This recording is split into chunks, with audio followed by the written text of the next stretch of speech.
Hey everybody, it's Alex the Flaming Viking with a little teaser about Viking technology. Vikings were masters of technology for their time. They were far ahead of anybody else in Europe when it came to navigating with the tools, the way that they navigated, and a couple of the technological advancements that they had were better boats.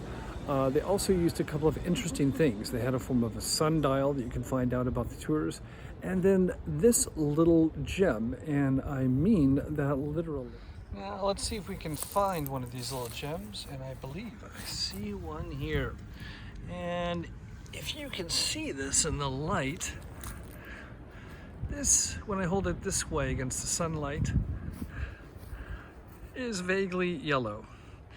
And this stone then turns purple depending on how I hold it to the sunlight.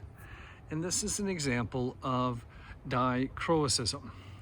And this is something that the Vikings used to help them navigate, along with another kind of crystal that you find all over Iceland. If you'd like to learn about this crystal and how they used it, exactly what for, and much more exciting information about the Vikings and the way they lived, about the rune stones, about the runes, and their mythology, come on one of our fantastic Viking tours. Over Pride, we just finished a fantastic series of showings in the museum about gay Vikings, which actually did exist. It was the magicians, the sorcerers in Viking times. Have a great day and come for one of our tours.